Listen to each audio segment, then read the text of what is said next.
ওকে।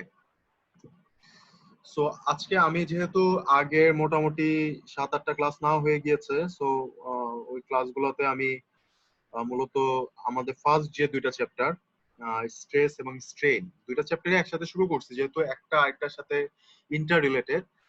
So আমি ওই chapter গুলা মোটামুটি থিওরিটিক্যাল যে ব্রিফ গুলা সেগুলো আমি দিয়ে ফেলছি। এখন আমি আজকের ক্লাস থেকে আমরা ম্যাথমেটিক্যাল পোর্শনটা শুরু করব, যেটা আমাদের মেইন কনসার্ন। এবং ম্যাথমেটিক্যাল পোর্শনের প্রত্যেকটা ম্যাথ বা প্রত্যেকটা টাইপস দেখার আগে আমরা কিছু ওই রিলেটেড ম্যাথের কিছু ছোট ছোট থিওরি বা ডিরাইভেশন দেখবো, সাথে সাথে দেখবো অ্যাজ ওয়েল এজ প্রবলেম গুলো সলভ করবো। এবং তোমাদের কাছ থেকে আমার যে এক্সপেকটেশনটা থাকবে সেটা হচ্ছে হলো, যেহেতু আমি সিঙ্গারের বইটাই ফলো করতেছি, সিঙ্গারের বইয়ের আমি হয়তো চ্যাপ্টার 1 কে আমি 3টা পার্টে ভাগ করলাম, চ্যাপ্টার 2 কে আমি 3টা পার্টে ভাগ করলাম ম্যাথমেটিক্যাল প্রবলেমের পার্টটা। সো আমি হয়তো আজকে একটা পার্ট শেষ করলাম, সো ওই পার্টে ওই রিলেটেড যা প্রবলেম গুলো আছে সেগুলোকে তোমাদের বাসায় হোমওয়ার্ক বা সলভ করতে হবে, ঠিক আছে? হোমওয়ার্ক মানে হচ্ছে হলো এরকম না যে আমি তোমাকে করে আমাকে নেক্সট ক্লাস দেখাইতে বলছি, ওরকম না। তোমাকে নিজে নিজে পার্সোনালি সলভ করতে হবে। সলভ করতে গিয়ে যদি তুমি প্রবলেম ফেস করো বা তোমাদের সবার যদি কমন কোনো প্রবলেম থাকে, সেক্ষেত্রে আমার সাথে কন্ট্যাক্ট করবা যে স্যার এই প্রবলেমটা বুঝি না, এই প্রবলেমের জায়গাটা কি হবে, ঠিক আছে? সো না বোঝাটাই স্বাভাবিক। এখন সবচেয়ে বড় কথা হচ্ছে, এখন আমরা তো ছোট ক্লাসে নাই যে আমাদের প্রত্যেকটা প্রবলেম ধরে ধরে সলভ করে দেবে। আমি জাস্ট হচ্ছে হলো সব গুলো চ্যাপ্টারের মেইন যে থিওরি গুলা বা একটু কমপ্লেক্স টাইপের যে প্রবলেম গুলো, যেগুলো বেসিক প্রবলেম, হয়তো বা এই প্রবলেম করলে আমরা মোটামুটি অন্যান্য যে ইজি প্রবলেম গুলো ওইগুলোকেও কভার করা হয়ে যাবে। মানে একটা কিছু বেসিক প্রবলেম থাকে যেগুলোর মধ্যে আমাদের সহজেরও অ্যাপ্লিকেশন থাকে, আবার কঠিনেরও অ্যাপ্লিকেশন থাকে। সো ইজি এবং যে কমপ্লেক্স দুটাকে মিক্স করে যে সমস্ত প্রবলেম গুলো আছে, আমি সেই প্রবলেম গুলোকে ফোকাস করবো, ঠিক আছে? সো এইরকম ভাবে এটা কিন্তু এই ক্লাসে না, তোমাদের মেকানিক্স ক্লাসও তোমরা অলরেডি দেখে আসছো যে তোমাদের মেকানিক্স ক্লাসে কিন্তু প্রত্যেকটা চ্যাপ্টারে দেখবা যে 100 থেকে 150টার মতো প্রবলেম থাকে, ঠিক আছে? এখন 100 থেকে 150টা প্রবলেম সলভ করানো শুরু করলে তোমার পুরো টার্মে চলে যাবে একটা চ্যাপ্টার শেষ করতে করতে। সো বেসিক্যালি সব প্রবলেম লাগে না, ওর মধ্যে হয়তো 20টা 25টা মতো প্রবলেম হচ্ছিল একদম কোর প্রবলেম থাকে, যেগুলো বুঝে যায়, তুমি বুঝতে পারবা যে প্রবলেমগুলো আসার মতো। সো ওই প্রবলেম গুলো আমরা ফোকাস করব। সো ওই 20 থেকে 26টা প্রবলেম সলভ করার জন্য আমরা মোটামুটি 7-8টার মতো প্রবলেম দেখবো, বা আরো বেশি প্রবলেম দেখতে পারি। আর কিছু প্রবলেম আমি তোমাদের বাসায় কাজ করতে দিব, সেগুলো তোমরা নিজেরা সলভ করবা, পরে আমাকে নেক্সট ক্লাসে আপডেট জানাবো, স্যার আমি এটা দেখছি, এই প্রবলেম আমাদের এখানে সমস্যা হচ্ছে। সো আমি তখন ডিসকাস করে দিলাম প্রবলেমটা নিয়ে। ওকে, সো আমরা এইভাবে আগাবো। যেহেতু আমাদের সামনে, যেহেতু আজকে আমাদের প্রবলেম ফার্স্ট ক্লাস, আমরা নেক্সট ক্লাসে প্রবলেমের আর এত বেশি কথা বলবো না, ডাইরেক্ট আমরা প্রবলেমে চলে যাব। আর এই উইক থেকে তোমাদের সম্ভবত অ্যাসাইনমেন্ট নেওয়ার কথা। এখন অ্যাসাইনমেন্ট তোমরা অ্যাসাইনমেন্ট কি দিছে এখন পর্যন্ত কোনো স্যার তোমাদের? ম্যাথ দিছে স্যার, ওইটা সাবমিট করা হয়েছে। আর আজকে হচ্ছে এমই 293 একটা অ্যাসাইনমেন্ট আছে অলরেডি। এমএ 293 মানে সকাল 8টায় কি তোমাদের কি মেইল করে দেয়? ক্লাসরুমে দিয়ে দেয় স্যার। ও ক্লাসরুমে সকাল 8টায় দিয়ে দেয়, তোমরা হচ্ছিল পরের দিন 8টার মধ্যে তোমাদের কিভাবে জমা জমা করতে বলছে? হাতে ওই লিখে ক্লাসরুমে স্যার হচ্ছে শেয়ার উইথ ইওর ক্লাসে জি, আর পিডিএফটা একটু ওখানে শেয়ার আপলোড দিয়ে দিবেন। আপলোড করে দিবা, এই তো? স্যার মেইলও করে। আচ্ছা আচ্ছা, মানে সবাই কি কোনো কমন প্ল্যাটফর্মে যে সেটা সাবমিট করো, নাকি যে যার মতো কেউ মেল করো, কেউ মেসেজ করো, কিভাবে? অবভিয়াসলি গুগল ক্লাসরুমে গিয়ে শেয়ার করেছে। আচ্ছা, গুগল ক্লাসরুমে আপনি একটা ক্লাস আপ তৈরি করবেন, সেখানে আমরা ইন্ডিভিজুয়ালি সাবমিট করব স্যার। আচ্ছা আচ্ছা আচ্ছা, ঠিক আছে, সমস্যা নেই। আমি তো এখন পর্যন্ত নেই না, এইজন্য আমি এখনো ঘেটে দেখি না যে ওখানে কিভাবে কাজটা করতেছে। আচ্ছা ঠিক আছে, সমস্যা নেই। তোমাদের সম্মত বুধবারে গুগল ক্লাসরুমে স্যার আপনি অ্যাসাইনমেন্টের অপশনটা অন করে দিলে ভালো হয়। ওখানে স্যার অ্যাসাইনমেন্ট আপনি অন করে দিলে যেন স্যার আমরা ওখান থেকে অ্যাসাইনমেন্ট সাবমিট করতে পারবো, নাহলে স্যার আলাদা আলাদা করে ইন্ডিভিজুয়াল পোস্ট কমেন্ট করতে হয়। আচ্ছা আচ্ছা আচ্ছা, ঠিক আছে, তাহলে আমি অ্যাসাইনমেন্টের অপশনটাই অ্যাক্টিভেট করব, তাহলে তোমাদের জন্য ইজি হবে। ঠিক আছে, যেহেতু আমার বুধবারে শিডিউল আছে, তোমাদের ওই এতদিন, এখন তোমাদের টোটাল হচ্ছিল ক্লাসের স্টুডেন্ট সম্ভবত 64। সো 64 কে যদি আমি 8 দ্বারা ডিভাইড করি, অ্যাট লিস্ট তোমাদের কয়জন করে গ্রুপ করতেছে? 8 জন করে নাকি? জি স্যার। 8 জন করে করলে হচ্ছে হলো 8 8 64, মানে 8টা গ্রুপ করতে হবে। সো 8টা গ্রুপ, আমি যদি 8টা কোশ্চেনও দেই, আমি রোল নাম্বার দিয়ে হয়তো ফাইল নাম্বার দিয়ে দিতে পারি, যে রোল 1 থেকে 8 এইভাবে করে সিরিয়ালি করতে পারি, ঠিক আছে? সো রোল ওয়াইজ আমি হয়তো গ্রুপ করব। আর যদি সাফল করি দরকার হলে সাফল করব, একই কথা, এটা কোনো সমস্যা নেই। আমি তাহলে ওইভাবে কোশ্চেন প্রিপেয়ার করে আমি বুধবার সকালে দিয়ে দিব, তোমরা তাহলে একদিনের মধ্যে লিখে তারপর সাবমিট করবা। আচ্ছা ঠিক আছে, তাহলে আমি আজকে ক্লাসটা শুরু করি। আমি আগে বইয়ের পিডিএফ এ যাই।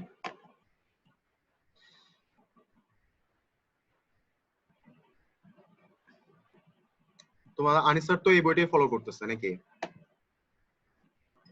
জি স্যার। আচ্ছা ওকে। সো এখানে যা থিওরি পড়ার তোমাদের নিজেদেরই পড়তে হবে, এবং আমি কিছু থিওরি যেগুলো বেসিক থিওরি সেগুলো অলরেডি ডিসকাস করে দিচ্ছি, তোমরা পড়লেই বুঝতে পারবা। আর যেগুলো দরকার নাই সেগুলো আমি ডিসকাস করি নাই। সো ওটা নিয়ে তোমাদের এত চিন্তা করার কিছু না যে স্যার এই থিওরিটা কেন দেখালো না, ওরকম কিছু না। অনেক থিওরি থাকে, ঠিক আছে, বাট আমাদের যেহেতু টাইম লিমিটেড এবং আর তার মধ্যে অনলাইনে ক্লাস হচ্ছে, সো আমরা বেসিক জিনিসগুলোকে ফোকাস করবো বেশি। সো আজকে আমরা চেষ্টা করব হচ্ছিল এই যে ইলাস্ট্রেটিভ প্রবলেম 101 এই প্রবলেমটা দেখার জন্য। এই প্রবলেমের সাথে রিলেটেড কিছু থিওরি আছে, যেমন এখানে একটা প্রবলেম আছে 103। এই প্রবলেমটা বেসিক্যালি হচ্ছিল মেকানিক্স রিলেটেড প্রবলেম। সো এই টাইপের প্রবলেম তোমরা মেকানিক্সে সলভ করে আসছো, এটা না দেখালেও চলবে। আমি 101 এই প্রবলেমটা তোমাদের জন্য নতুন, এই প্রিন্সিপাল অফ সুপারপজিশনের প্রবলেম, সেটা আজকে ডিসকাস করব। এবং এটা ডিসকাস করার পরে আমি 104 থেকে মোটামুটি এই দুই পাতার মধ্যে যেগুলো ইম্পর্টেন্ট বা যেগুলো বুঝতে প্রবলেম হবে সেগুলো আমি ডিসকাস করব। বাকিগুলো তোমাদের নিজেদেরকে একটু দেখে নিতে হবে। এরপরে নেক্সট ক্লাসে আমরা নেক্সট পার্টে চলে যাবো। আচ্ছা ঠিক আছে, তাহলে আমি ফার্স্টে আমি এখানে যেহেতু লেখাটা একটু বুঝতে প্রবলেম হবে তোমাদের বোঝানোর জন্য, সো দ্যাটস ওয়াই আমি একটা পিডিএফ দেখাচ্ছি। পিডিএফ দেখলে তোমরা একটা আইডিয়া পাবা। স্যার এটা কি সেকেন্ড চ্যাপ্টার? হ্যাঁ না না, এটা হচ্ছে চ্যাপ্টার 101 যেহেতু দেওয়া আছে। তোমরা কি পিডিএফটা দেখতে পারতেছো? Stress? Yes sir. Yes sir. Okay, very good. So এই যে 101 এই প্রবলেমটা, ঠিক আছে, সো বেসিক্যালি এই প্রবলেমটা আমি এখানে লিখছি যেহেতু তোমাদের বুঝতে ইজি হয়, বিকজ বইয়ে প্রবলেমগুলো এক্সাম্পলের প্রবলেমগুলো খুব ডাইরেক্টলি সলভ করা থাকে। সো মানে তোমরা মেকানিক্সে প্রবলেম সলভ করতে যে কিন্তু বুঝতে পারছো যে অনেক জিনিস কিন্তু অনেক জাম্প করে করে কিন্তু ইকুয়েশন গুলো লেখে, সো অনেক ক্ষেত্রে বুঝতে প্রবলেম হয়েছে। সো আমি এখানে জিনিসগুলো প্রত্যেকটা জিনিসকে স্প্লিট করে করে মানে সিনক্রোনাইজ ওয়েতে লিখছি, সো যাতে করে তোমরা এই এক্সাম্পলটা ইজিলি বুঝতে পারো। সো এই এক্সাম্পলটা বুঝলে তুমি এই রিলেটেড যত প্রবলেম আছে, এই যে এক্সিয়াল লোডের যত প্রবলেম আছে, এই প্রবলেমটা ইম্পর্টেন্ট। সো এই রিলেটেড যত প্রবলেম আছে তুমি এই কনসেপ্টটা বুঝলে একটা লাভ হচ্ছে, তুমি যদি একটা প্রবলেম ঠিকমতো বুঝতে পারো, এই রিলেটেড সব টাইপের প্রবলেম তুমি সলভ করতে পারবা। অ্যাটলিস্ট 80 থেকে 90% প্রবলেম তুমি একটা প্রবলেমের উপর বেস করে সলভ করতে পারবা। সো আজকে আমাদের মেইন কনসার্ন হচ্ছে এই প্রবলেমটা বোঝা। So before starting this problem আমি জাস্ট ডিসকাস করতেছি যে এই প্রবলেমের সাথে আমার অ্যাসোসিয়েটেড যে থিওরিটা সেটাকে বলা হচ্ছিল প্রিন্সিপাল অফ সুপারপজিশন। তোমরা একটু প্রবলেমের এই জায়গাটা একটু খেয়াল করো। আমি আগে কোশ্চেনটা পড়ি, কোশ্চেনটা পড়ার পরে আমি দেন থিওরিটা বলতেছি।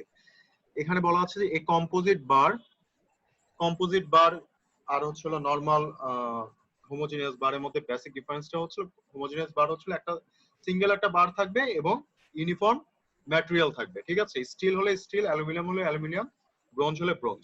যেহেতু এখানে কম্পোজিট বার বলছে তার মানে এখানে মিক্সচার আছে, একের অধিক ম্যাটেরিয়ালে মিক্সচার আছে। সো আমি এখানে দেখতেছি এখন composite bar consists of an aluminum section rigidly fastened between a bronze section and steel section. So aluminum section and bronze section, steel section fastened করে লাগানো আছে। Shown in the figure, axial loads are applied at the position indicated and determine the stress in each section. এখন আমি তোমাদের যে স্ট্রেসের যে basic ফর্মুলাগুলো দেখাইছি বা হুকস ল দেখাইছি, পয়সনস রেশিও দেখাইছি, স্ট্রেইনের ফর্মুলা দেখাইছি, আরো কিছু ফর্মুলা দেখাইছি, সেগুলো অ্যাপ্লিকেশন এখানে আমাদের লাগবে। জাস্ট একটু খেয়াল করো, এখানে একটা জিনিস ইম্পর্টেন্ট হচ্ছে আমাদের টেনসাইল লোড, কম্প্রেসিভ লোডের অ্যাপ্লিকেশনটা তো আমরা জানি যে টেনসাইল লোডকে আমরা পজিটিভ লোড ধরি, কম্প্রেসিভ লোডকে আমরা নেগেটিভ লোড ধরি, মাইনাস কাউন্ট করি। সো এই জিনিসগুলোকে আমাদের মাথায় রাখতে হবে। সো এখানে একটা কম্পোজিট বার দেওয়া আছে, ব্রোঞ্জ, অ্যালুমিনিয়াম, স্টিল, প্রত্যেকটার ক্রস সেকশনাল এরিয়া দেওয়া আছে। এখন এই বারটা কিন্তু বেসিক্যালি আমার রাউন্ড বার, ঠিক আছে? এটা রাউন্ড বার হতে পারে, হেক্সাগোনাল বার হতে পারে, নরমাল ফ্ল্যাট বার হতে পারে, যে কোনো বার হতে পারে। আমি এটাকে রাউন্ড বার হিসেবে কনসিডার করলাম। আমি রাউন্ড বার করে এটা আমি ক্রস সেকশন নিলাম। ক্রস সেকশন নিলে আমি একটা ক্রস সেকশনাল ভিউ পাইলাম। ঠিক আছে? সো ক্রস সেকশনাল ভিউ পাইলে আমি এখন তিনটা বারের আমি এরিয়া জানি। যেহেতু এখানে হচ্ছিল তিনটা বারের ডায়ামিটার ডিফারেন্ট, সো আমার এরিয়াটাও ডিফারেন্ট। সো এই এরিয়াটা আমি যদি দেওয়া না থাকে, আমি যদি আমার ডায়ামিটার দেওয়া থাকে, তাহলে আমি এরিয়া কিভাবে ক্যালকুলেট করব? রাউন্ড বারের ক্ষেত্রে আমরা পাই ডি স্কয়ার বাই 4 এই দিয়ে আমরা এরিয়াটা ক্যালকুলেট করব। এখানে কিছু এক্সিয়াল লোড দেওয়া আছে, তিনটা বারের লেন্থ দেওয়া আছে 1.3 ফিট, 1.6 ফিট, 1.7 ফিট। তিনটা বারের এক্সিয়াল লোড দেওয়া আছে, পাউন্ডে দেওয়া আছে, সেটা নিউটনও থাকতে পারে, পাউন্ডও দেওয়া থাকতে পারে। ঠিক আছে? So pound per square inch মানে পিএসআই আমরা দেখবো যখন আমরা স্ট্রেসটা হিসাব করব। সো এখানে এই বারের উপর কিছু লোড দেওয়া আছে। এখানে 400 pound, 4000 pound, 9000 pound, 2000 pound, 7000 pound, অনেকগুলো লোড দেওয়া আছে। এখন ফার্স্ট অফ অল আমাদের একটা জিনিস মাথায় রাখতে হবে, যেহেতু এখানে লোড গুলো অ্যাপ্লাই করা আছে, এখানে কম্প্রেসিভ লোডও আছে, টেনসাইল লোডও আছে। এখন যেহেতু টেনসাইল কম্প্রেসিভ লোড এখানে অ্যাপ্লাই করা আছে, যেহেতু লোড অ্যাপ্লাই করতেছে, তার মানে এখানে কিছু না কিছু এলংগেশন হবে। ঠিক আছে? সো এটা এলংগেট হতে পারে, বা এটা এলংগেশন পজিটিভ হতে পারে, এলংগেশন নেগেটিভ হতে পারে। ঠিক আছে? কমেও যেতে পারে বা বেড়েও যেতে পারে। ঠিক আছে? যেহেতু এখানে সবগুলো লোড টেনসাইল কম্প্রেসিভ লোডটা কম্প্রাইজ অবস্থায় আছে, সো আমরা এখানে ধরে নিব যে আমার টোটাল বডিটা ইউনিফর্ম অবস্থায় আছে, মানে ইকুইলিব্রিয়াম কন্ডিশনে আছে। ঠিক আছে? মানে এটা পজিটিভ নেগেটিভ লোড মিলে এটা নেট এলংগেশনটা আমি 0 ধরে নিলাম। ঠিক আছে? যে আমার 0 ধরে নিতে হবে। তোমার কথা হচ্ছে তুমি যখন প্রবলেমটা সলভ করতে যাবা, ফার্স্টে একটা জিনিস তোমার মাথায় রাখতে হবে যে আমি এখানে টেনসাইল পজিটিভ নেগেটিভ যে লোডটাই আসে না কেন, আমি যখন প্রবলেম সলভ করব বা স্প্লিট করে করে ইন্ডিভিজুয়াল বার কনসিডার করব, আমি ধরে নিব যে টোটাল সিস্টেমটা আমার ইকুইলিব্রিয়াম কন্ডিশনে আছে, আমাকে ইকুইলিব্রিয়াম অবস্থায় আনতে হবে। এরপর আমি সলভ করার পর যদি আমার দেখা যায় যে আমি এলংগেশন ডেল এল এর মান যদি আমার বেড়ে যায়, পজিটিভ আসে, তার মানে জিনিসটা হচ্ছে যে এটা ইকুইলিব্রিয়াম কন্ডিশনকে এক্সিট করে টেনসাইল ফোর্সের কারণে এটা এলংগেট করছে। আর যদি ভ্যালু যদি ইকুইলিব্রিয়াম কন্ডিশন থেকে যদি কমে যায়, তাহলে ধরে নিতে হবে যে এটা কম্প্রেসিভ লোডটা ডমিনেট করছে। ঠিক আছে? সো এই জিনিসটা আমরা এখানে বের করব। এখন ফার্স্ট অফ অল আমি এখানে যে থিওরিটা আছে সেই থিওরিটা আমি পড়ি। Sometimes a body is subjected to a number of forces acting on its outer edge as well as some other sections. So এই ফোর্স গুলো আউটার এজেও কাজ করতে পারে এবং সাম আদার সেকশনও কাজ করতে পারে along the length of the body। খেয়াল করো, along the length of the body এই ফোর্স গুলো কাজ করতেছে। এই ফোর্স ব্যালেন্স নিয়ে আমাদের মেইন কাজ এখানে। সো আলটিমেটলি আমরা ঘুরে ফিরে সেই মেকানিক্সটাই পড়তেছি। সো এখানে মেকানিক্সের সাথে আমরা জাস্ট অ্যাডিশনাল একটা জিনিস পড়তেছি, সেটা হচ্ছিল এলংগেশন পড়তেছি, স্ট্রেস ক্যালকুলেশন পড়তেছি, স্ট্রেন পড়তেছি। ঠিক আছে? বেসিক্যালি আমরা মেকানিক্সই পড়তেছি, ফোর্সের ক্যালকুলেশন পড়তেছি, সাথে সাথে আমরা স্ট্রেস স্ট্রেন নিয়েও পড়তেছি। সো আমরা আস্তে আস্তে মেকানিক্স অফ সলিড পার্টেও ঢুকে যাচ্ছি। তারপর কি বলা আছে? In such case the forces are split up and their effect are considered on individual sections। এখন কথা হচ্ছে আমরা কিন্তু পুরো বডির এখানে দেখো তোমার কিছু টেনসাইল ফোর্স আছে, কিছু টেনসাইল ফোর্স আছে, কিছু কম্প্রেসিভ ফোর্স আছে। ঠিক আছে? সো এই সবগুলো ফোর্সকে কিন্তু আমি যদি ব্যালেন্স করতে চাই, আমি কিন্তু একবারে ক্যালকুলেট করতে পারবো না। আমার যেহেতু এখানে ম্যাটেরিয়াল আলাদা আছে, আমি ইন্ডিভিজুয়াল ম্যাটেরিয়াল কনসিডার করব। So axial loads are applied at the position and indicated। আচ্ছা, ওকে। সো এখানে যে জিনিসটা কনসিডার করতে হবে যে the resulting deformation of the body is equal to the algebraic sum of the deformations of the individual sections। So principle of সুপারপজিশনের main অবজেক্টিভটা হচ্ছে হলো যে আমরা যখনই তিনটা বার যখন ফার্স্ট এন্ড করা অবস্থা থাকবে, আমরা ইন্ডিভিজুয়াল বার নিয়ে তার মধ্যে ফোর্স ব্যালেন্স করব। এরপরে আমরা যখন এলংগেশন ক্যালকুলেট করব যে এর মধ্যে যে টেনসাইল লোড অ্যাপ্লাই হচ্ছে, কম্প্রেসিভ লোড অ্যাপ্লাই হচ্ছে, এতে যে বারের যে টোটাল যে ডিফর্মেশন হবে, এখানে কি বলা আছে? The resulting deformation of the body is equal to the algebraic some of the deformation of the individual sections. ঠিক আছে? সো এই যে টোটাল ডিফর্মেশনকে আমি যদি ডেল এল দিয়ে যদি আইডেন্টিফাই করি, পিএল বাই এই ইকুয়েশনটা কোথা থেকে আসছে? ইকুয়েশনটা আসছে হলো আমার এই যে হুকস ল থেকে। Modulus of elasticity is a ratio of stress divide by strain. আচ্ছা এখানে হচ্ছে এপসাইলন হবে, ইটা সিগমা হয়ে গেছে। Stress divide by strain, stress এর ভ্যালু হচ্ছে P by A, ratio of resting force per unit area, আর স্ট্রেন হচ্ছে deformable length divide by original length. So if we make it ratio, আমরা যদি রেশিও করি তাহলে আমরা এখান থেকে ডেল এল টাকে যদি রিপ্লেস করি মডুলাস অফ ইলাস্টিসিটির জায়গায়, তাহলে ডেল এল সমান সমান ডিফর্মেশন সমান সমান লিখতে পারি পিএল ডিভাইড বাই এ। এই যে দেখো পিএল ডিভাইড বাই এ, এটা হচ্ছে total deformation. So net elongation is equals to the sum of the individual elongation. So এই যে প্রত্যেকটা সাম আমি কাউন্ট করতেছি, এই যে P1 L1 P2 L2 P3 L3 divide by 1 by a, ঠিক আছে। এখন কথা হচ্ছে যে P1 হচ্ছে force acting on the section 1, ঠিক আছে। এটা it may be tensile, it may be compressive.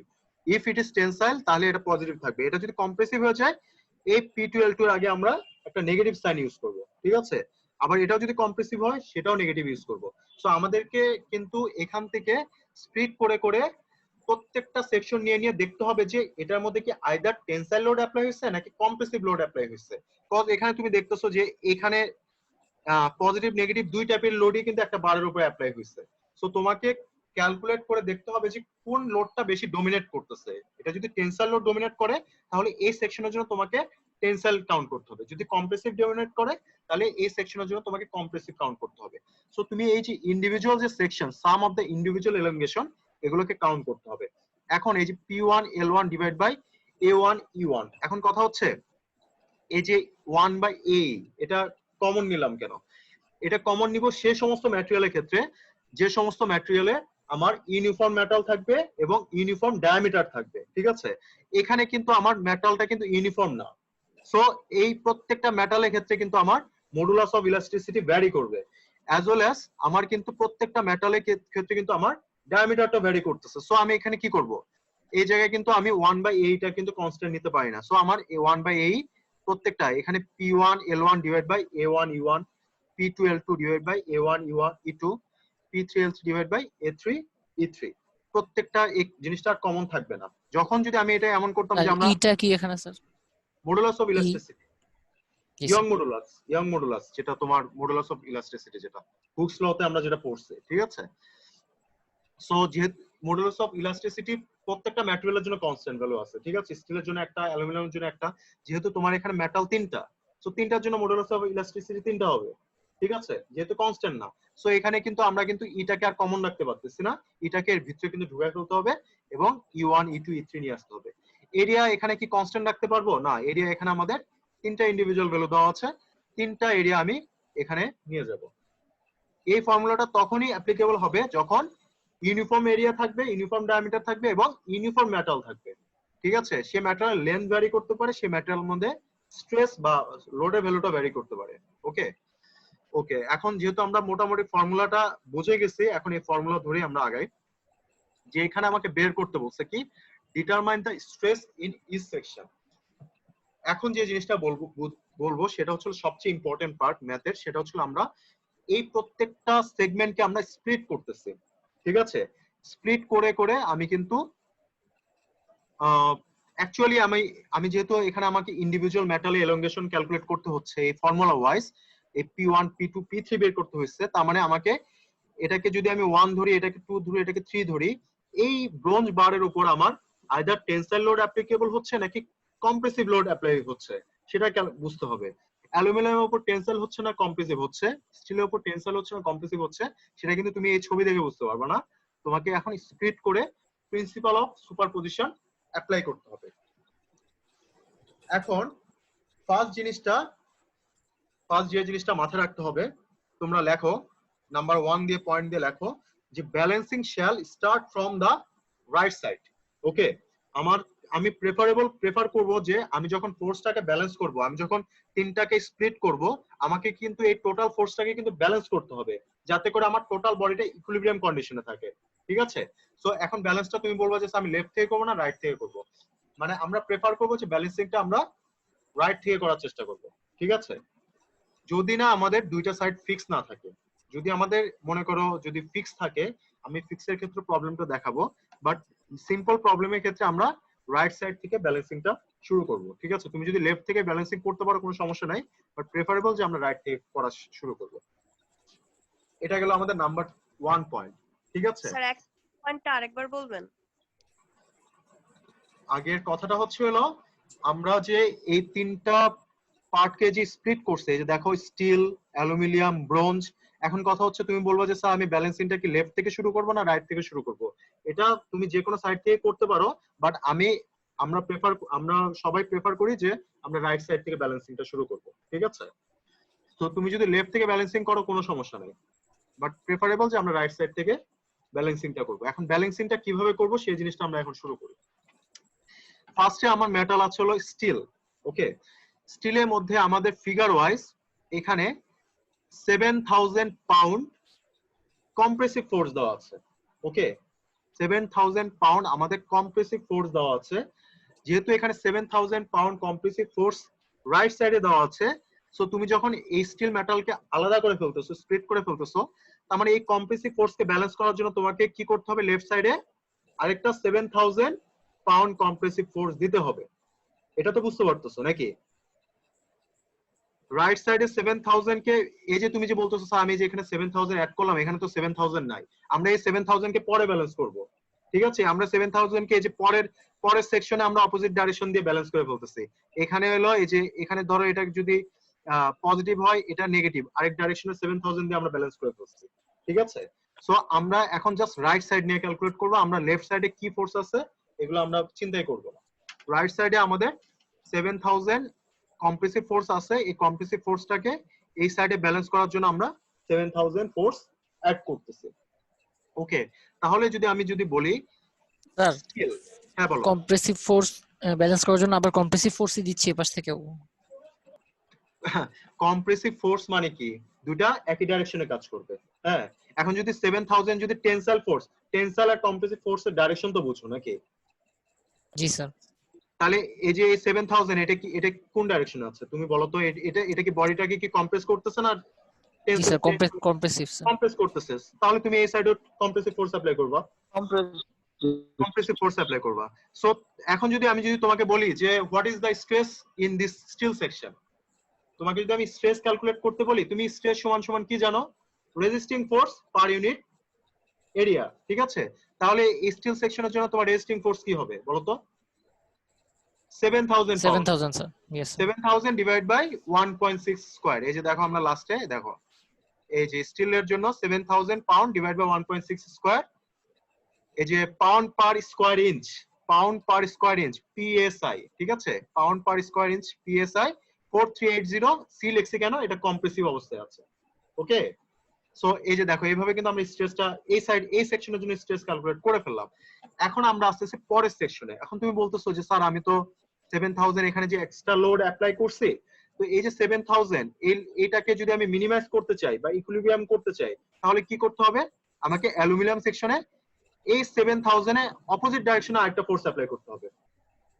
এই যে এই 7000 এবং এই 7000 এই দুটো কিন্তু প্লাস মাইনাস অবস্থায় আছে, অপোজিট ডাইরেকশনে কাজ করতেছে। তার মানে কি, এই 7000 যে ইউজ করতেছে আমি এটাকে ব্যালেন্স করার জন্য, এখন যেহেতু এটা আমি অ্যাপ্লাই করে ফেলছি, তার মানে এটাকে ব্যালেন্স করার জন্য আমি এই অ্যালুমিনিয়াম সেকশনে আমি আরেকটা কম্প্রেসিভ অপোজিট ডাইরেকশনে, এই স্টিলের এই পজিশনে অপোজিট ডাইরেকশনে আমি আরেকটা 7000 ফোর্স অ্যাপ্লাই করতেছি। তাহলে এই যে ডাইরেকশন, হ্যাঁ বলো স্যার তিনটা কি আলাদা? ওই যে নিচের চিত্র কেটে ফেললাম কেন? হ্যাঁ, তো নিচেরটা অ্যালুমিনিয়ামকে নামাই দিলাম, বাকি যেটা উপরে রয়ে গেল। না আলাদা করছে হচ্ছে আমি তিনটাকে যদি একই লাইনে ও রাখতাম বোঝার সুবিধার্থে। হ্যাঁ বোঝার সুবিধার জন্য। আচ্ছা ঠিক আছে, বোঝার সুবিধার জন্য আমি এটাকে জাস্ট উপর নিচ করলাম। ঠিক আছে, যাতে করে তুমি বুঝতে পারো, নাহলে একই লাইনে ফোর্স দেখাইলে তোমার মাথা মধ্যে ঘুরে যাবে যে একবার 7000 এদিকে একবার 7000 এদিকে আরেকটা কেন।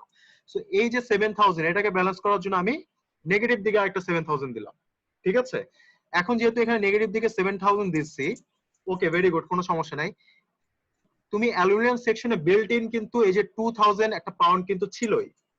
ঠিক আছে, এই যে 2000 পাউন্ডটা আমি আবার এখানে অ্যাড করে দিলাম। ওকে, যেহেতু 7000 এখানে এটা কি ডাইরেকশনে আছে বলো তো? অ্যালুমিনিয়ামের জন্য কম্প্রেসিভ। এই 2000 কি ডাইরেকশনে আছে? টেনসাইল। সো সামেশন অফ এই দুইটাকে সামেশন করলে আমার কি অবস্থা হবে? স্যার 5000 পাউন্ড 5000 5000 compressive কি হবে, টেনসাইল না কম্প্রেসিভ? Compressive sir. তার মানে অ্যালুমিনিয়াম সেকশনের উপর আমার কম্প্রেসিভ ফোর্সটা ডমিনেট করবে, নট টেনসাইল ফোর্সটা। বুঝতে পারছো? তাহলে এই দুটাকে আমি যদি সাম করি, যেহেতু আমি এই 7000 টা অ্যাড করছি এই 7000 কে ব্যালেন্স করার জন্য, আর এই 2000 টা আগে বিল্ট ইন অবস্থায় ছিল, সো এই দুটাকে আমি সাম করলে আমার নেগেটিভ 5000 চলে আসতেছে, যেটা কম্প্রেসিভ অ্যাকশন হচ্ছে অ্যালুমিনিয়ামের উপর। এখন যেহেতু এখানে আমি 5000 কম্প্রেসিভ দিতেছি, স্টিল সেকশনের মতো আমরা কি করব, এই সাইডেও আরেকটা 5000 কম্প্রেসিভ ফোর্স অ্যাপ্লাই করব। ঠিক আছে? জি স্যার। জাস্ট স্টিল সেকশনের মতো। তার মানে এখন আমার অ্যালুমিনিয়াম সেকশনটা আমি কি বলতে পারি, যদি আমি অ্যালুমিনিয়াম সেকশনের স্ট্রেস ক্যালকুলেট করি তাহলে কি বলবো, আমি ফোর্সের মান কত ধরবো তাহলে? স্টিল সেকশন আমরা 7000 ধরছি, এখন অ্যালুমিনিয়াম সেকশনের জন্য আমরা সামেশনের করার পর আমরা এখন ফোর্সের মান কত ধরবো? 5000 5000 কি ফোর্স, টেনসাইল না কম্প্রেসিভ? compressive compressive. এই যে দেখো অ্যালুমিনিয়ামের স্ট্রেস বের করলাম 5000 ডিভাইড বাই এই যে এরিয়া দেওয়া আছে 1.8। অ্যালুমিনিয়ামের ফোর্সটা আরেকবার একটু বুঝায় বলুন। আচ্ছা, অ্যালুমিনিয়ামের ফোর্সটা হচ্ছে এই যে তুমি জাস্ট মাথার মধ্যে নাও যে আমি এই তিনটাকে ভাগ করে ফেলছি, ভাগ করে আমি কি করছি, আমি স্টিলের উপর আমার বেসিক্যালি যে ফোর্সটা আমি রাইট সাইড থেকে ক্যালকুলেট করা শুরু করছি, 7000 আমি এখানে অ্যাপ্লাই করলাম ছবি ওয়াইজ। যেহেতু 7000 এখানে কম্প্রেসিভ অ্যাপ্লাই করছি, তার মানে যেহেতু আমার পুরো সিস্টেমটা ইকুইলিব্রিয়ামে ছিল, আমি ধরে নিয়েছি ইকুইলিব্রিয়ামে আছে, সো এই ইকুইলিব্রিয়ামে থাকানোর জন্য আমি যদি এই 7000 এর এগেইনস্টে এখানে যদি আমি 5000 দেই, তাহলে এটা কি ব্যালেন্স থাকবে? কখনোই ব্যালেন্স থাকবে না। তার মানে এটা ইকুইলিব্রিয়ামে থাকতেছে না। সো আমাকে ইন্ডিভিজুয়াল কম্পোনেন্টকে ইকুইলিব্রিয়ামে আনতে হবে, এটা আমার মেইন টার্গেট। ঠিক আছে? যেহেতু আমাদের এখানে টোটাল সিস্টেমটা ইকুইলিব্রিয়াম কন্ডিশনে ছিল, তোমার মাথার মধ্যে তুমি ঢুকায় নাও যে আমাকে প্রত্যেকটা সেকশনকে ফোর্স ব্যালেন্স করে ইকুইলিব্রিয়াম আনতে হবে। তার মানে দুই সাইডে টেনসাইল ফোর্স আনি বা কম্প্রেসিভ ফোর্স আনি, দুই সাইডে ফোর্সের ভ্যালু আমাকে সমান করতে হবে যে করে হোক। ঠিক আছে? সেখানে অ্যাড করে হোক বা সাবট্রাক্ট করে হোক। ঠিক আছে? এখন স্টিলে আমি যেহেতু এখানে 7000 কম্প্রেসিভ ফোর্স আছে, আমি এখানে 7000 একটা ব্যালেন্সিং ফোর্স অ্যাড করছি। যেহেতু এখানে একটা ব্যালেন্সিং ফোর্স অ্যাড করছি, তার মানে এই জিনিসটা আমার হাতে আছে। এই যেহেতু এটা আমি অ্যাড করছি, তার মানে এটাকে আমাকে কোনো একটা জায়গায় মাইনাস করে দিতে হবে। মাইনাসটা করব কোথায়? অ্যালুমিনিয়াম সেকশন আমি এই 7000 উল্টা দিকে ক্রিয়েট করলাম। ক্রিয়েট করলে আমার হয়েছে কি, এই 7000 এই দুটো ব্যালেন্স হয়ে গেল। আমি এখানে যে 7000 এই স্টিলটাকে ব্যালেন্স করার জন্য অ্যাড করছিলাম, এই 7000 কে আমরা অ্যালুমিনিয়ামের উল্টা দিকে ডাইরেকশনে অ্যাড করে আমি এই প্লাস মাইনাস কাটাকাটি করে দিলাম। ঠিক আছে? এখন যেহেতু এখানে 7000 আমি এখানে এক্সট্রা অ্যাড করে দিছি, অ্যালুমিনিয়াম বিল্ট ইন আগে থেকে কত ছিল, 2000 পাউন্ড ছিল, যেটা টেনসাইল ডাইরেকশনে কাজ করতেছিল। যেহেতু 2000 টেনসাইলে কাজ করতেছে, 7000 কম্প্রেশনে কাজ করতেছে, সো এই 7000 এবং 2000 কে যদি আমি, যেহেতু বিপরীত ডাইরেকশনে আছে, তার মানে মাইনাস হবে, অ্যাড হবে না। যদি একই ডাইরেকশনে থাকতো দুটো সামেশন হইতো। তাহলে এই দুইটা যদি আমি করি, তাহলে আমার দাঁড়াচ্ছে হলো 5000 পাউন্ড, সেটা হলো কম্প্রেসিভ ডাইরেকশনে। যেহেতু এটা কম্প্রেসিভ ডাইরেকশনে অ্যালুমিনিয়ামের কাজ করতেছে, এই যে স্টিলের মতো, স্টিলে যেমন 7000 কাজ করতেছিল, আমি এখানে 7000 অ্যাড করছি। যেহেতু অ্যালুমিনিয়ামে 5000 কাজ করতেছে, আমি এটাকে ব্যালেন্স করার জন্য এই সাইডে আরেকটা 5000 অ্যাড করে দিচ্ছি। এই 5000 কিন্তু এই ফিগারে নাই, এই ফিগারে কিন্তু 5000 না, আমি এখানে অ্যাড করে দিচ্ছি। ঠিক আছে? যেহেতু এখানে আমি 5000 টা অ্যাড করছি, এখন কি করব, আমি এখন ব্রোঞ্জ বারটা নিব। ব্রোঞ্জ বার নেওয়ার পর আমি যেহেতু এখানে 5000 অ্যাড করছি, স্টিল বারের মতো আমি ব্রোঞ্জ বারও একটা 5000 আরেকটা অপোজিট ডাইরেকশনে আমি একটা ফোর্স দেখাই দেব। দেখো আমরা কি করছি, এখানে যেমন 7000 অপোজিট ডাইরেকশনে দেখাইছি, ব্রোঞ্জ বারও কিন্তু আমরা একটা 5000 ব্যালেন্স করে দিছি। বুঝতে পারছো? 5000 যেহেতু ব্যালেন্স করে দিছি, আমাদের ফিগারে কি অলরেডি কত ছিল, এখানে একটা 9000 ছিল। 9000 এটা কোন দিকে কাজ করতেছিল, টেনসাইল ডাইরেকশনে। ঠিক আছে? টেনসাইল ডাইরেকশনে। সো 9000 টেনসাইল আর 5000 কম্প্রেসিভ, তাহলে অ্যাড করলে কি হবে, তাহলে কি হবে, 4000 টেনসাইল, 4000 টেনসাইল, আর এখানে কি থাকে দেখো, রেজিস্ট স্যার, 4000 রেজিস্ট কর, 4000, তাহলে কি ব্যালেন্স হয়ে গেল না লাস্টে যে? তাহলে এইভাবে আমরা ব্যালেন্স সবসময় কি এরকম ব্যালেন্স হয়ে যাবে? সবসময় ব্যালেন্স হয়ে যাবে তুমি যদি ঠিক মতো ফোর্স অ্যাড করো। ঠিক আছে? আমরা আরেকটা প্রবলেম দেখবো, সেখানে আমরা ব্যালেন্স করে দেখাই দেবো। ঠিক আছে? এখন কথা হচ্ছে তুমি তোমার এখানে মেইন কাজটা হচ্ছে খালি ফিগারটা বুঝতে পারা। ফিগারে ফ্রি বডি, এটাকে আমরা কি করতেছি, এক্সটার্নাল ফোর্স গুলাকে অ্যাপ্লাই করে আমরা ফ্রি বডি ডায়াগ্রাম ড্র করতেছি। ফ্রি বডি ডায়াগ্রামে আমরা ফোর্স গুলাকে ব্যালেন্স করে তুমি যখন এখান থেকে শুরু করবা, রাইট ডাইরেকশন থেকে শুরু করবা, তুমি লেফট ডাইরেকশনে দেখে যাবা যে লাস্টে যে দেখবা যে লেফট ডাইরেকশনে যে 4000 ফোর্সটা আস্তে করে দেখবা যে ব্যালেন্স হয়ে যাবে। এই যে 4000 এখানে যে টেনসাইল আছে, এখানে দেখো যে লাস্টে যে জিনিসটা ব্যালেন্স হয়ে চলে গেছিল। ঠিক আছে, সো মোটামুটি এই ফিগারটাকে বুঝতে কারো প্রবলেম আছে কিনা বলো? প্রবলেম স্যার, থাকার, হ্যাঁ বলো। স্যার একটা জিনিস বুঝলাম না, এত এত ভেঙে ভেঙে করার মানে টার্গেটটা কি স্যার? কারণ উপরে স্যার লেফট সাইডে দুটো যোগ করলে 11 আসতেছে, ডান সাইডে দুটো যোগ করলে 11 আসতেছে। শোনো শোনো শোনো শোনো, তুমি লেফট সাইডে দুটো যোগ করলে কি আসতেছে, রাইট সাইডে দুটো যোগ করলে কি আসতেছে, তুমি হাতে হাতে করে তুমি, আমি ভেঙে ভেঙে করানোর অপশনটা কি? আমি তো এখানে ভেঙে ভেঙে সেটাই তো। এই প্রবলেমটা কিন্তু এইভাবে ছাড়া আরো 2-3 ভাবে করা যেতে পারে।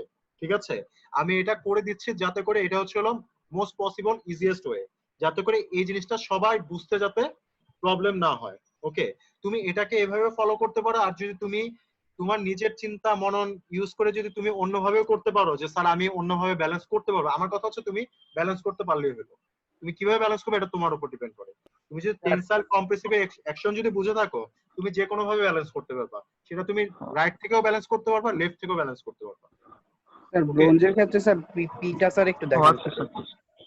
ব্রোঞ্জের ক্ষেত্রে হচ্ছে হলো এই যে অ্যালুমিনিয়ামের যে আমার 5000 যে কম্প্রেসিভ ফোর্সটা অ্যাকশন হচ্ছে, এই 5000 কে আমি ব্যালেন্স করার জন্য এইখানে আরেকটা 5000 অ্যাড করছি। যেহেতু এখানে একটা 5000 অ্যাড করছি, এটা কিন্তু আমার এক্সট্রা আমি অ্যাড করে ফেলছি। সো যেহেতু এটা আমি এক্সট্রা অ্যাড করছি, আমি এটাকে মাইনাস করার জন্য আমরা ব্রোঞ্জে এখানে আরেকটা 5000 উল্টা ডাইরেকশনে অ্যাকশন দেখাইছি। আর আমার বিল্ট ইন আগে থেকে এখানে অ্যাকশনে ছিল কত ফোর্স? 9000। সো 9000 টেনসাইল এবং 5000 কম্প্রেসিভ, এটাকে যদি অ্যাড করি তাহলে দেখা যাচ্ছে যে 4000 টেনসাইল।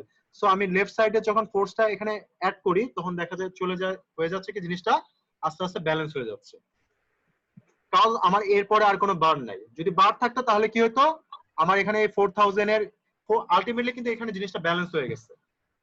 ঠিক আছে, তুমি এই রিলেটেড আরো কতগুলো প্রবলেম যখন সলভ করবা, তুমি যখন নিজে নিজে ব্যালেন্স করতে পারবা, তখন কিন্তু আরো কনফিউশনটা ক্লিয়ার হবে। ঠিক আছে, ওকে।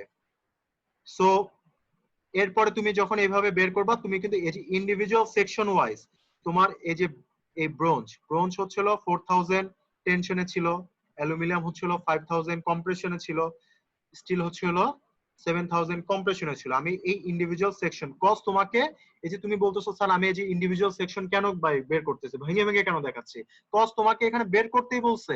প্রবলেমটা তুমি দেখো ভালো করে, তোমাকে বের করতেই বলছে যে indicate determine the stress in each section. তার মানে তোমাকে প্রত্যেকটা স্টিল, অ্যালুমিনিয়াম, ব্রোঞ্জ সেকশনের জন্য তোমাকে স্ট্রেস বের করতে হবে। দ্যাটস ওয়াই আমি এটাকে স্প্লিট করে করে করে করে আমি বের করছি। ঠিক আছে, এখন আমি স্ট্রেসের ফর্মুলা জানি, সিগমা সমান সমান resisting force divide by area. So load per মানে pound per square inch. So PSI কে যদি আমি ফুল ফর্ম লিখি পাউন্ড পার স্কয়ার ইঞ্চ, এটা হচ্ছে এটা ইউনিট। ঠিক আছে, আর যদি এটা আমার নিউটন পার মিটার স্কয়ার থাকতো, ঠিক আছে, তাহলে আমি এটাকে প্যাসকেলে লিখতে পারতাম। ওকে, সো এখন যদি আমি তোমাকে বলি যে তুমি আমাকে এখান থেকে টোটাল এলংগেশন আমাকে ফাউন্ড করে দেখো যে এখানে টোটাল এলংগেশনটা কি হবে ইন কেস। সো টোটাল এলংগেশনে যদি এখানে তো আমাদের স্ট্রেস বের করতে বলছে, আমার কিছু প্রবলেম থাকতে পারে যেখানে তোমার টোটাল এলংগেশনটা বের করতে দিতে পারে। ঠিক আছে, সো তুমি টোটাল এলংগেশনের ফর্মুলা যে আমরা এখানে যে শিখছি, total elongation equals to individual elongation. So total elongation equals to individual del L1 del L2 del L3। ঠিক আছে, সো এই যে ডেল L1 হচ্ছিল P1 L1 divide by A1 U1। এই যে পরের দুইটার ক্ষেত্রে আমরা মাইনাস কেন লিখছি, তোমার এখানে তুমি এখানে তিনটাকে সামেশনও করতে পারো, বা এই যে মাইনাসটা ইউজ হবে হচ্ছে তোমার বেসিক্যালি ফোর্সটা কি টেনশনে আছে নাকি কম্প্রেশনে আছে। যদি তোমার এখানে টেনশনে কোনটা আছে, টেনশনে আছে হলো ব্রোঞ্জ। সো ফার্স্টে P1 টাকে তুমি ব্রোঞ্জ ধরলা, ঠিক আছে, P2 টাকে তুমি ধরলা হচ্ছে অ্যালুমিনিয়াম, P3 টাকে তুমি ধরলা স্টিল। সো স্টিল আর হচ্ছে অ্যালুমিনিয়ামটা যেহেতু কম্প্রেশনে আছে, সো এই দুটোর আগে নেগেটিভ হয়েছে, আর ব্রোঞ্জের আগে তোমার পজিটিভ হয়েছে। সো এই সব ভ্যালুগুলো তোমার দেওয়া থাকবে, modulus of elasticity for each material value will be given and area already given here. ঠিক আছে, সব ভ্যালুগুলো ইনপুট করানোর পর তুমি টোটাল এলংগেশনটা যদি তোমার বের করতে দেয় তুমি বের করতে পারবা। সো এই প্রবলেমটা বুঝতে কারো প্রবলেম আছে? আই হোপ প্রবলেম থাকার কথা না। স্যার যেহেতু শেষের তোমার দিকে P1 L1 টা কি sir? P1 L1 P1 L1 টা হচ্ছে হলো তোমার এই যে তোমার হুকস ল কি? Ratio of stress and strain, ঠিক আছে? স্ট্রেস কি? Resisting force divide by area, আর স্ট্রেন কি? টোটাল মানে deformable length divide by original length. তো কি হয়ে যায়? PL এটাকে আমি উপরে নিয়ে গেলাম, এটাকে নিচে নিয়ে আসলাম, তাহলে কি হয়? Del L equals to PL by A। এই ফর্মুলাটা মাথায় ঢুকিয়ে ফেলো। এই ফর্মুলাটা আজকের থেকে আর নেক্সট ক্লাসে আর জিজ্ঞেস করো না যে স্যার PL বাই A কোথা থেকে আসলো। এটা কিন্তু হুকস ল ফর্মুলা, ডিরাইভেশন, ঠিক আছে? জি তো স্যার। এই ফর্মুলাটা আমাদের ফার্দার প্রবলেমগুলোতে অ্যাপ্লাই করতে হবে। স্যার ইটা কি ইলংগেশন? ই ফর ইলংগেশন হবে কেন? ই ফর হচ্ছে মডুলাস অফ ইলাস্টিসিটি। ও আচ্ছা, সাইড চেঞ্জ করছে। হ্যাঁ চেঞ্জ করছে, ঠিক আছে?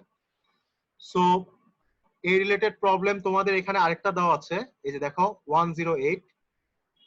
108টা আমি জাস্ট উইদিন এই প্রবলেমটা আমি করে রাখছি, আমি ভাবছি তোমাদের দেখাবো। খুবই ইজি প্রবলেম, তোমরা নিজেরা দেখলে বুঝতে পারবা। তোমাদের জন্য রেখে দিলাম প্রবলেমটা। আর 108 এই প্রবলেমটা আমি একটু দেখাই দেই, 2 মিনিট লাগবে।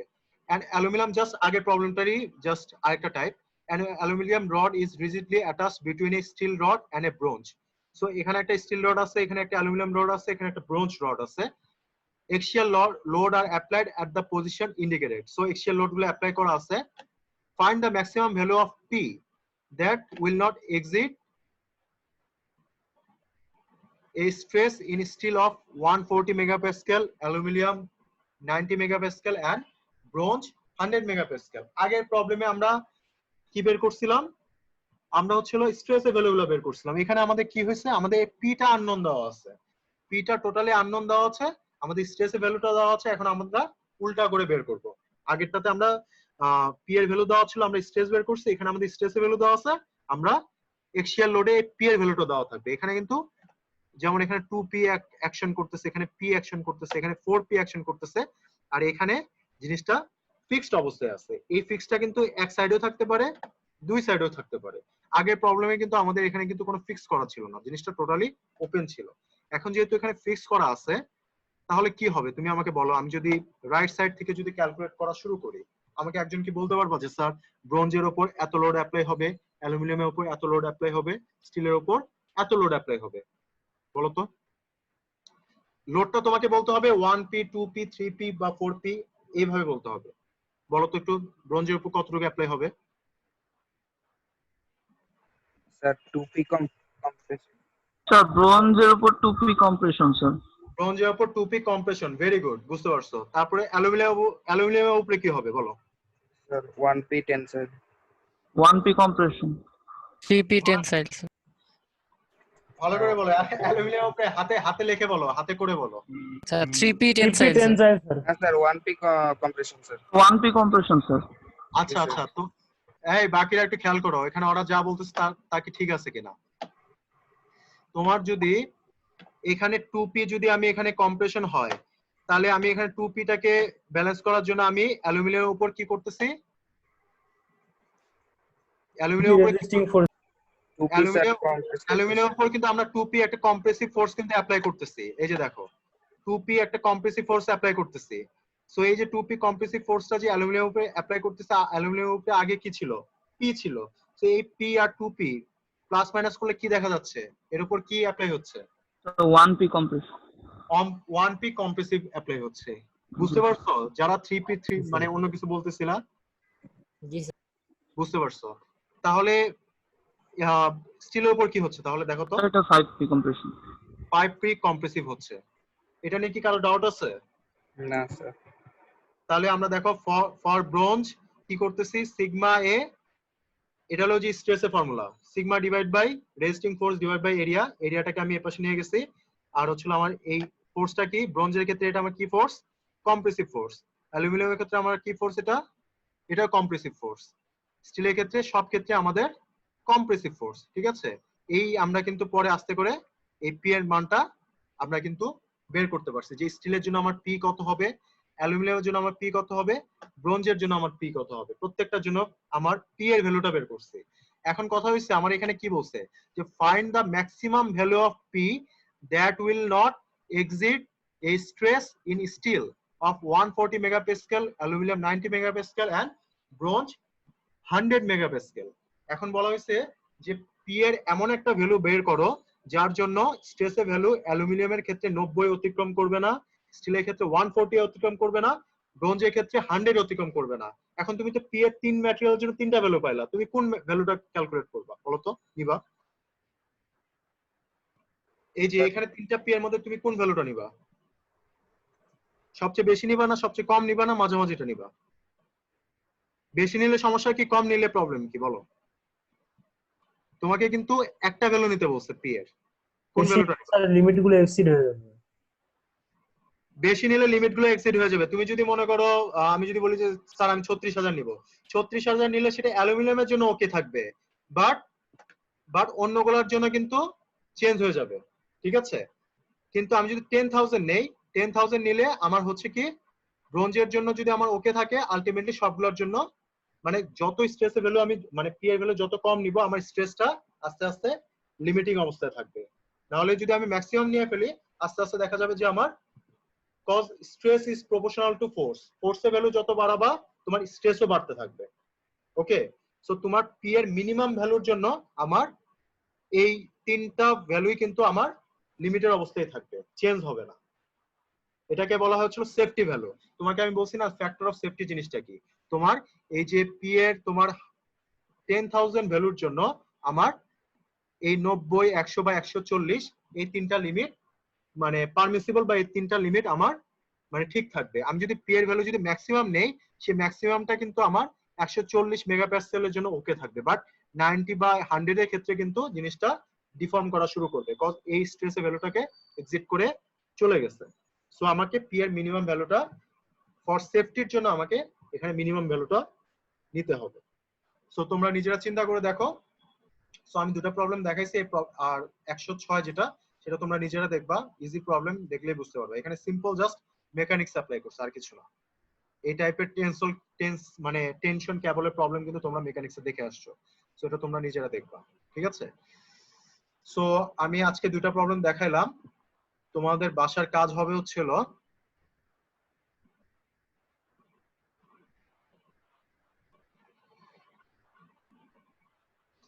এখানে 101 প্রবলেমটা দেওয়া আছে, তোমরা চেষ্টা করবা যে 104 থেকে 110, ঠিক আছে?